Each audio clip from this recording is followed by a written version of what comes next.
What's going on, everybody? It is Overreaction Time once again. I'm your host, Simon Samano, and look who I got with me this week. I know he's been itching to be back on ORT. It is my guy, none other than the OG of MMA Junkie Radio, Gorgeous George. That fist is probably aimed at me. It's not just a show. It's not just a show of strength. What's up, dude? How you doing, man? I'm doing good.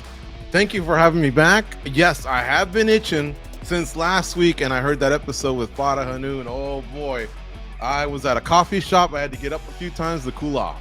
Oh, dude. So you guys now know what you are in store for. So, Gigi, you ready to get this thing going? I am. Can't All right, wait. man. Gloves are off. Here we go. Kamikaze, you know what time it is. Hit it. I mean, guys, what are you fucking? Is this tonight's stupid question night? Are you guys that fucking stupid? You can't be that fucking stupid. Who gives a shit? One of the dumbest things I've ever read in my life. Fucking common sense. Everybody knows that. All right, George, here we go. Let's get this thing popping. Let's start with this past weekend. UFC Fight Night 257 happened in the middle of the night because it took place in Shanghai, China, where in the main event, we saw Johnny Walker pull off a big upset in the main event. He beat Zhang Mingyang by second round TKO. Hit him hard, hit him strong, finished him. What an impressive finish for Johnny Walker. I started thinking, George, about Johnny Walker. Got me thinking about his career. I think about where we started with Johnny Walker when he burst onto the scene with the UFC to now he pulls off this big upset in what is a new era of his career with Extreme Couture and Eric Nixick. And this is what I got for you now, George. Johnny Walker is the most interesting man in the UFC. Did not expect that one. Okay, most interesting man. Think about his career. Think about the road we have taken to this point in his career. It's been a hell of a ride, hasn't it? Yes, it has. So you tying just the MMA or outside of MMA, like as an interesting figure? He's an interesting figure, dude. He's absolutely an interesting figure. Think about what we know of Johnny Walker outside the cage and what we've seen from him in the cage. I'm telling you, he's the most interesting man in the UFC. I would grant you light heavyweight.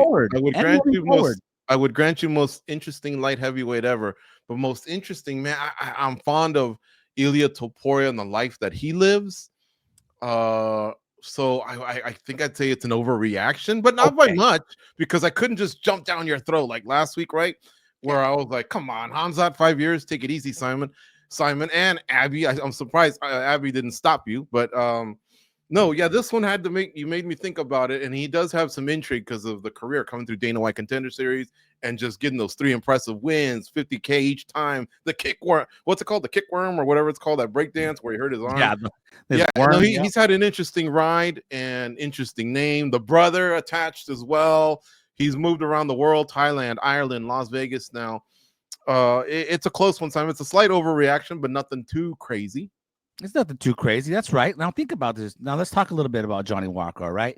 Yes. I find him so interesting and so intriguing. Think about where we started, right? Burst onto the scene, Dana White's Contender Series. Dude, it didn't take long before we were asking the question, is this the guy to beat John Jones? Yes. I mean, that's wild, right? We were asking that question because this guy had the height, he had the reach, he had the power, right?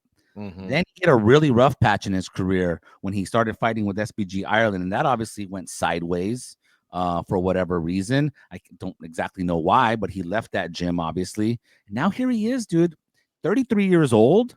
He's restarting with Eric Nixick, who I think, George, and this is part of my intrigue and why I think he's so interesting now moving forward.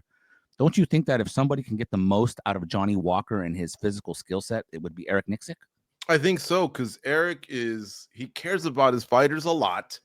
And so one thing we haven't touched on here with Johnny is after that rise, he very violent rise, and that was him doling out the violence. And then he got checked, and then we started going through the worries of the chin, kind of like with Dominic Reyes. Remember that visibly violent knockout against Jamal Hill where he was like, fell backwards all awkwardly. That was scary. But I went through those same steps that you just took me down the memory lane of. He was a 6'6" imposing figure, and like I said, I thought, oh, this guy could give John Jones trouble. I was saying that in the past. I was saying it too. Not gonna lie. He needed to grow into that, and then by then he started getting chin checked. And so Eric is He comes from a coaching background through his family in football, but they're methodical, exposing the weaknesses, of your defense and going to leaning into your strengths on offense. I could see that pairing working very, very well. And look, it's not easy to go to China and win because, I mean, the UFC did everything but basically throw a bunch of blood on him and throw him out there as chum for Zhang Mingyang. Yeah, he did. Yeah, they absolutely did. So I guess the question now, George, before we move on from Johnny Walker, really simply is, does Johnny Walker, under the tutelage of Eric Nixick at Extreme Couture, can he get to a title fight? 33 years old. He came into this number 13 in the division. I don't think he's going to leapfrog, the rankings in a big way, but if he were going to do it, if he was going to get there, how many wins does he have? Could it happen quickly in the light heavyweight division? What's your take on Johnny Walker's chances of getting to a title fight? It's one of the more shallow divisions for sure. Ankalaev, of course, comes from that group of fighters in that part of the world where you always think wrestling. But Ankalaev puts that to the side. I don't know whether it's him being stubborn or showing off to the bosses that I'm just not going to drown out somebody. So because he's not doing what like Chimaev did a few weeks ago, I think that division's live, man. Prochaska, anybody, they all hit hard. They all basically fight at heavyweight by the time fight night comes around. A lot of these guys look like they're 240. The power's there, but this dude's violent. So yes, it could happen. All right. Well, all that to me, George, makes him the most interesting man in the UFC. Can't wait to see what happens. I love this new chapter with Eric Nixick. Again, like I said, if anybody can get the most out of Johnny Walker and his skill set, which we know is impressive, it's Eric Nixick. So I'm going to be very intrigued moving forward. Sounds like you are too, but I appreciate. Well, it's a tough question because you have to go through like a Rolodex. Not a crazy overreaction, you said, but right. But it's a 700 fighter Rolodex that I was trying to go through. I find Aspinall interesting. And of course he's violent too. Topuria, of course, I got you. Going, so yeah, it was a tough one, but it wasn't as crazy as when you first said it. I was like, okay, wait a minute, and then I thought about it, and it was good. Yeah. All right, man. Now let's move on and let's talk about the co-main event, George, from UFC Fight Night 257 in Shanghai, where Aljamain Sterling basically cruised to a 50-45, 50-45, 50-45, all three judges decision over Brian Ortega. You get 3 50-45s in a 5-round main event, you think, oh man, that dude was absolutely dominating him. But really, that fight was, I don't know, man, that fight was boring. I mean, and that would be my overreaction in and of itself, perhaps, although it's not an overreaction because the fight absolutely was boring. But now, as I think about how boring that fight was, George, I'm going to go ahead and hit you now with my overreaction, which is Aljamain Sterling. He might still have a title run in him, but Brian Ortega, as we know him, is done. No, not an overreaction. Aljo knows how to win. He knows how to play. Talk about Aljo first. Talk about Aljo first. So yeah, he might. I don't know if I'm confident in it though, George. I'm not confident, but he might. He did have a brain fart when he decided to stand with O'Malley longer than he should have, and maybe he shouldn't have even taken the fight. But most of the time, Aljo seems to, like I say, play to his strengths. And and when you know what it's like to be a champion, you have to be mentally strong and you have to basically build yourself up for a run. So I think he can do it. Losing to Movsar Evloev is no shame in that. No. As far as Ortega goes, he's definitely done as a title contender. He's already had his 2 shots and it just didn't work. And now he just seems to be slowing down. He seems to be coming in softer. He can't decide between featherweight and lightweight. And then missing that much by that much is just poor. And then to get 50-45, I mean, like, oh man, he just doesn't look like he's into it, man. Unless, let me hit you with this, dude. Sure. Unless Brian Ortega, he basically he should just retire, in my opinion. And I'm not one to really say it, but he just doesn't look like he's into it, because it seems to me, dude, like we've entered the gatekeeper era of Brian Ortega now from this point on. Don't you think? Yeah, it could be. I don't know. I think I would still give him a fight at 55, and let's see how he wakes up from this poor performance. But if his next fight, whether it be at 55, which it better be, gosh, you think he's whatever it may be, 55? if it resembles anything of what we saw on Saturday morning, yes, he should retire. But I would probably give him one more shot.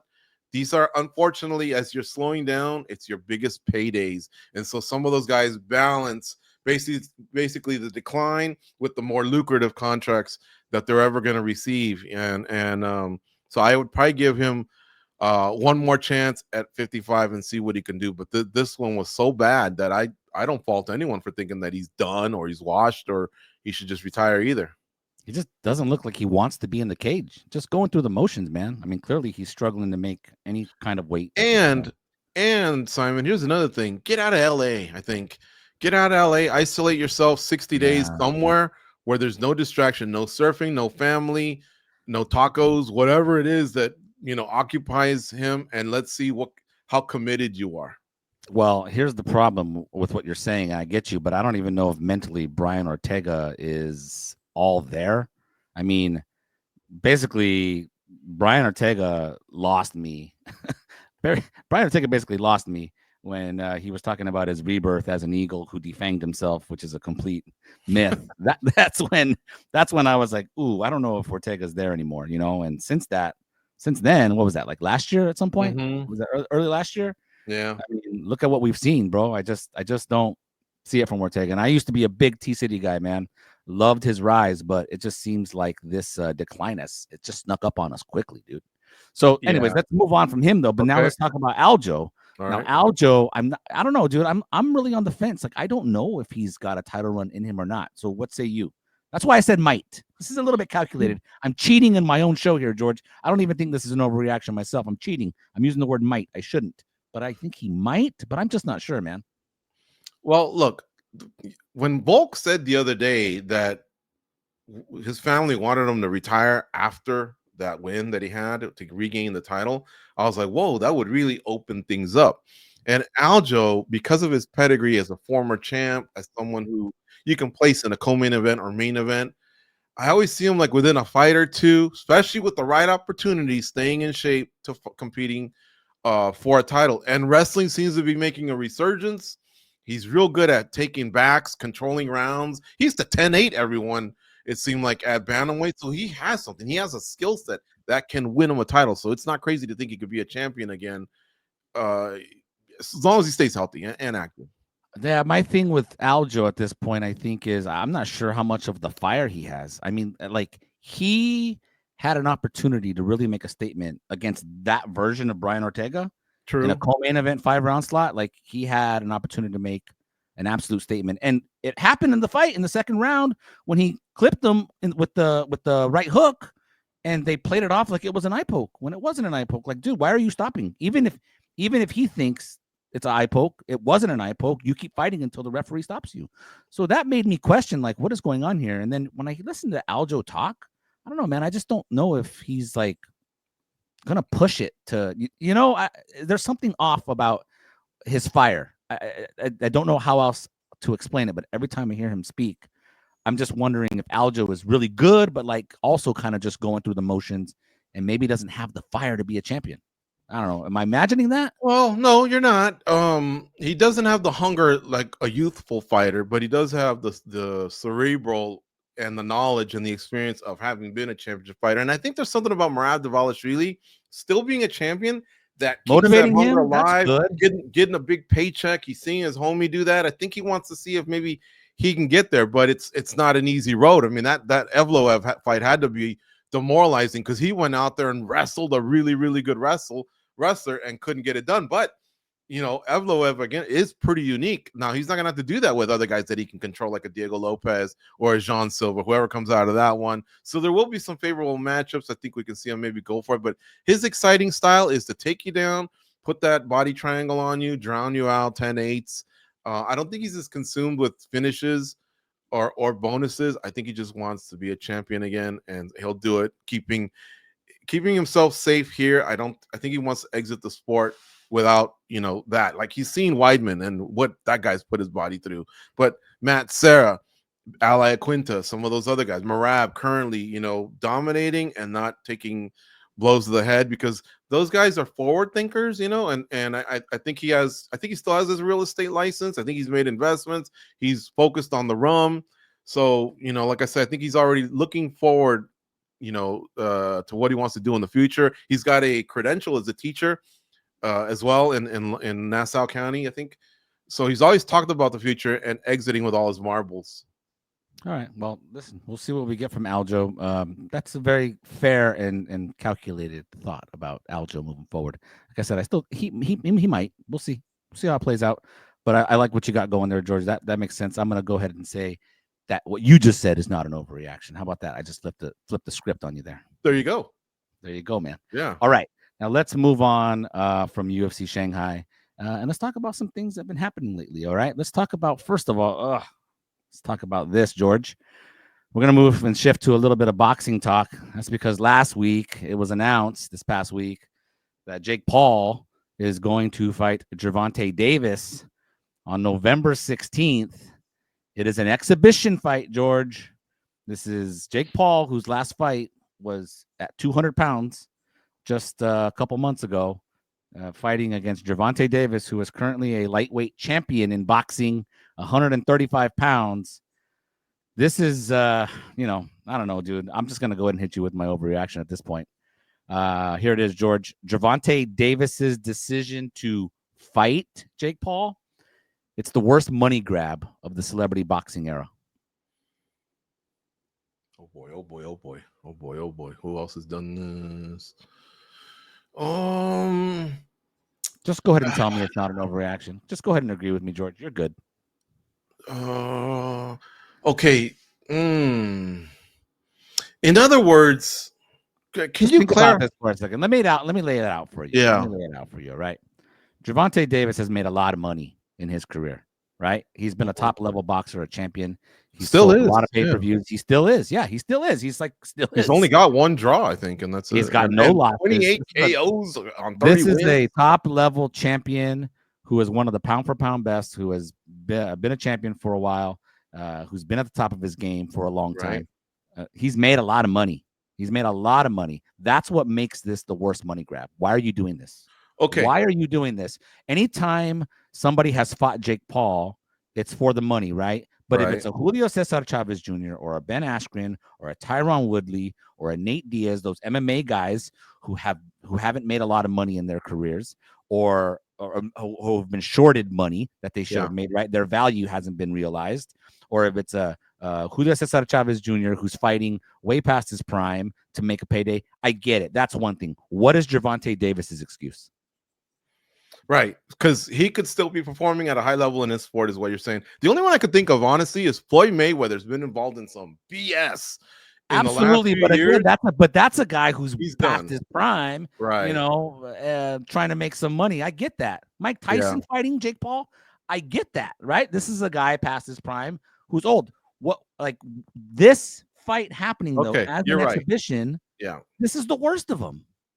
This is the worst of them. That's not an overreaction, because he still has something at a high level in his own sport. I get it. Yeah, you're right. As disappointing as I've been with Floyd and some of the stuff he did, because his thing with Logan Paul was an exhibition, no winner, no loser. Yeah, exactly. It's like, bro, you're like one of the greatest of all time, and you made a lot of money, and you're subjecting yourself to this. But yeah, Gervonta Davis could continue building a legacy that's very impressive. 30 wins, 28 KOs, only one draw. Keep doing your thing. He's a hard hitter and he's exciting, and stay out of trouble.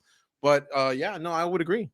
Yeah, it's shameful, dude. I mean, I think Ryan Garcia and a lot of people had this take. This is like WWE. Like, why are we supposed to care about this fight, George?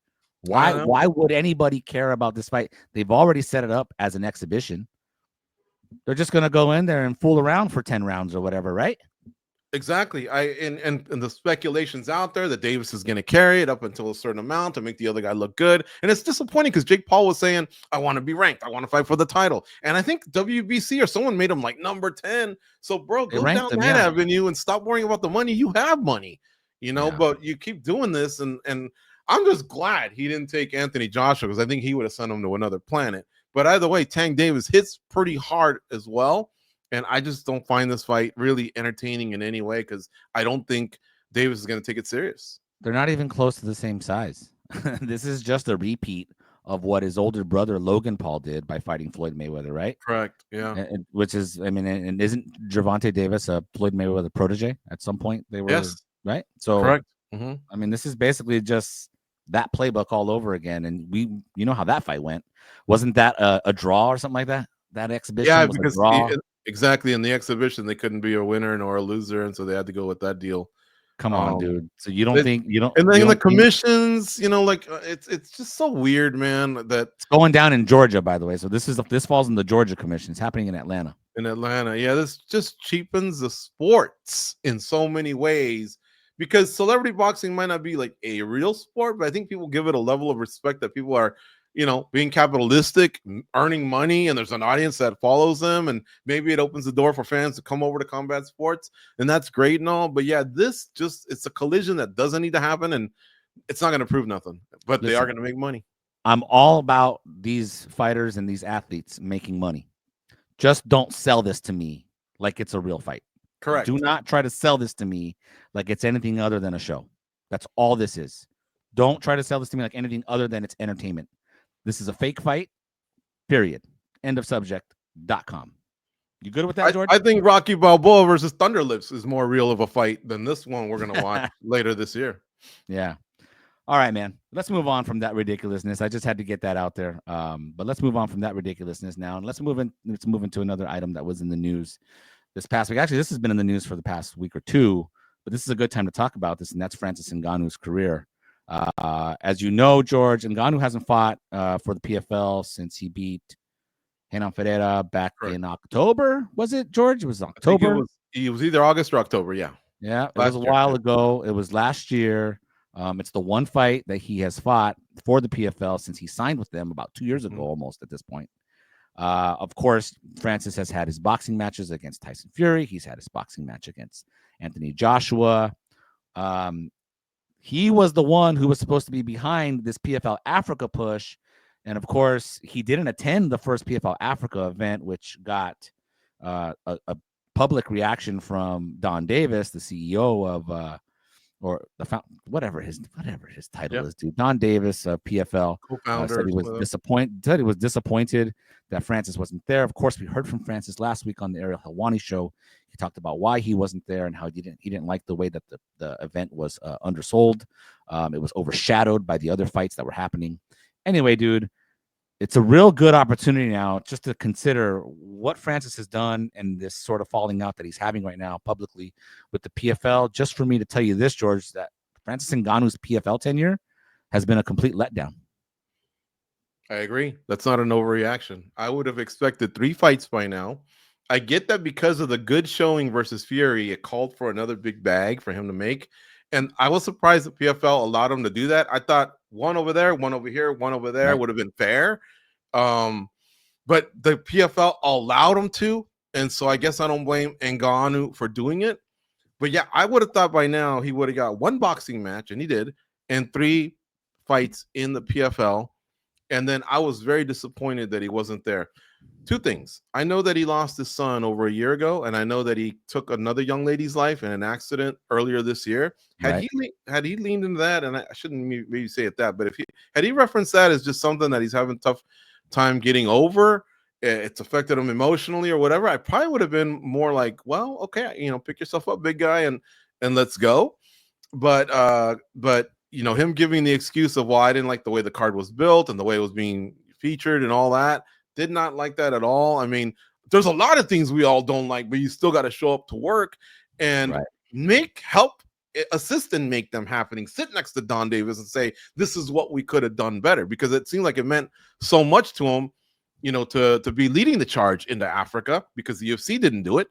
Right. And now it almost seems like now you fall back on those original statements and you almost make it sound like you were just saying that, it was all about the money. And I don't think it was, but those actions speak louder than the words. Yeah, I mean, it's been a letdown for Francis. It's been a letdown for the PFL, just the union as a whole. I guess I'll ask this question, George. Do you think, the way it's played out, I know at the time we celebrated it when he ditched the UFC to sign with PFL. Do you think there's any feeling of regret over that?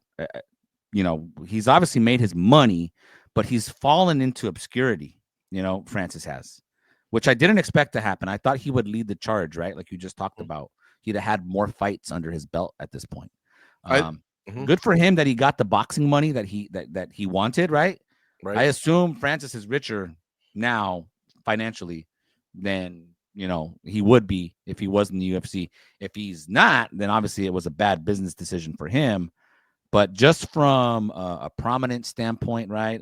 Being in the conversation, we don't talk about Francis that much anymore, dude. So I don't know. Do we regret that he jumped ship? I think Francis regrets it. I think the PFL regrets it. And I think maybe we should regret it for cheering it on because it kind of didn't work out how we thought it would. I mean, I think we appreciated the free agent status, him being able to get what he did, but none of that is kind of held up.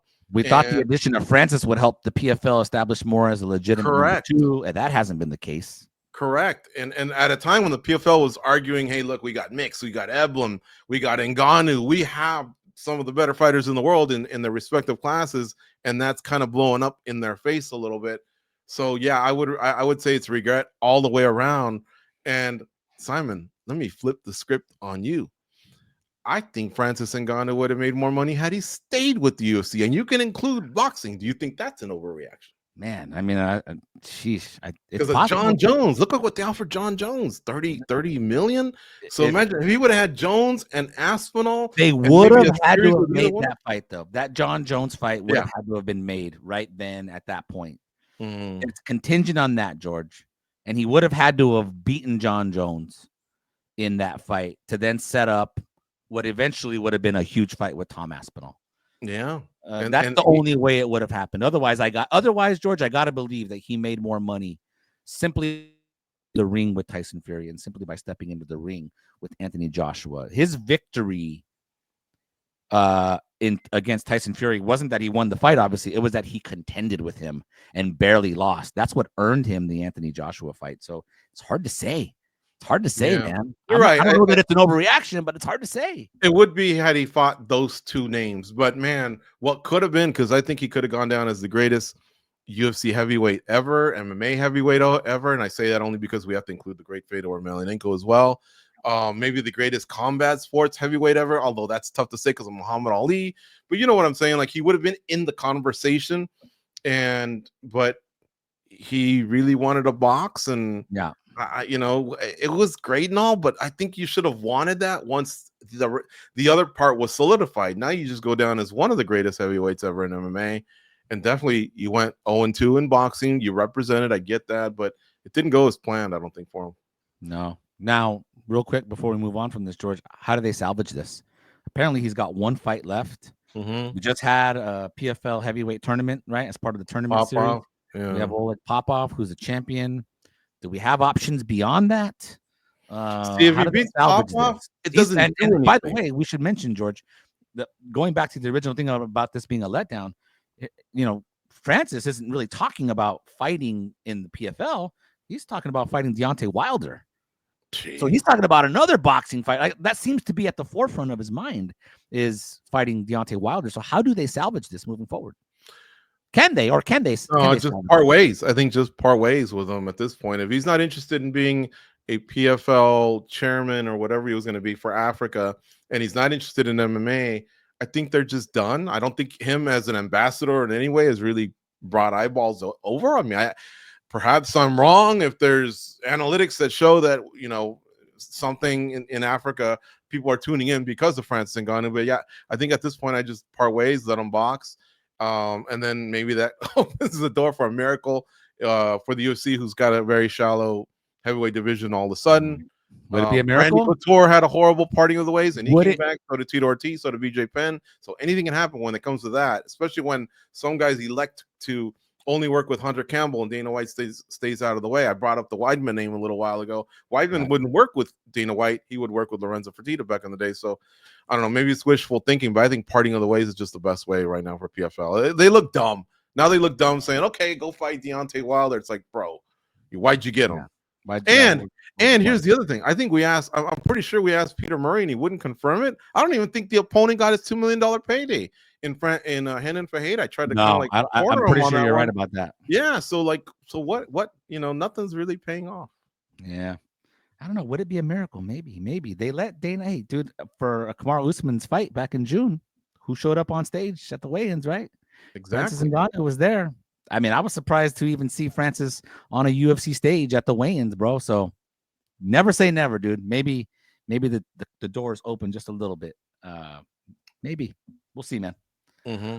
All right, George, let's move on. We're going to talk about one last thing. And my dude, I've been waiting to talk to you, bro. For those of you watching still, and I appreciate you guys, please hit the like, hit the subscribe. Gorgeous George is the one dude on this staff. When he's not on the show, I hear from him. I hear from him when it comes to my overreactions. I hear from Gorgeous George. Dude is always tripping at me in my DMs. And by the way, in case you missed it, look at the comments last week. George already alluded to it, but I got to go ahead and look at last week's episode. And who do I see? None other than at MMA Junkie George saying Khamzat won't even make it past 2026 when I said that he's going to last 5 years as champion. I got this dude agreeing with Fada that he's not there yet when it comes to being better than Khabib Nurmagomedov. George is the one always in my ear. And George, we're going to circle back to Khamzat Chimaev because I'm going to give you the floor, but you're going to hear back from me. And I'm going to tell you this right now, my man. Khamzat Chimaev will be the most dominant male UFC champion of his era. Book it. Oh, of his era. Book it. Okay. So of his era, meaning, right now, no, because I'll tell you what. No, book it. Danny Segura made a good point. At the end of that Dricus du Plessis fight, when he did get hit, I saw a little bit of this uncertainty in him. He doesn't seem to like it.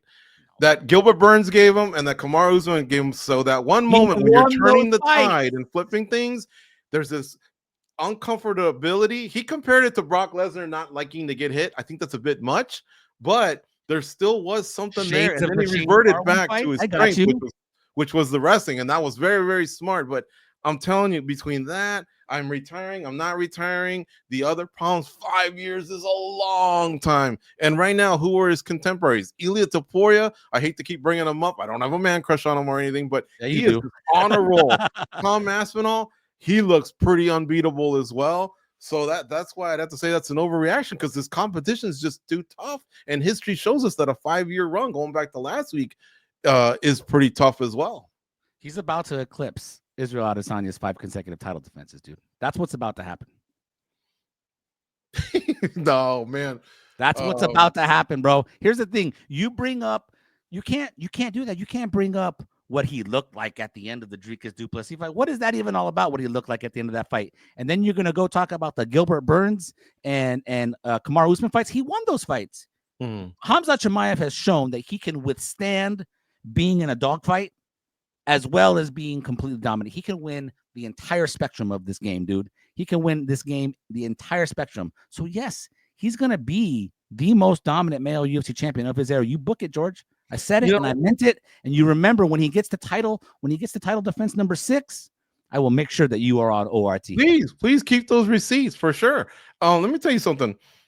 I think the good thing about being dominant was, obviously everyone's got to fix their game and up their game. But trust me, Borallo, Imavov, Fluffy, RDR, anyone else that's coming through the works, they are going to work on that wrestling. And he basically laid out the information, of what it takes to just not get drowned. I don't know, man. I just think that it's so tough nowadays because everything's so balanced. But again, it's coming from a fighter that just has so many holes in their game outside of the UFC, the visas, the health issues. Man, 5 years is a long time. Now, could he get the 5 title defenses? Yeah, because you can do that in less than 5 years. But 5 years, you're talking about 2030. Khamzat's still champ. I don't see that. Yeah, well, it might happen, dude, because he's going to get close to Anderson Silva. That's why I said that. He's going to get close to Anderson Silva. 10. Yeah, it's 10. He's going to get close to that. He's gonna do a generation. He's gonna be champion for a generation and then beat another generation. That's what's gonna happen.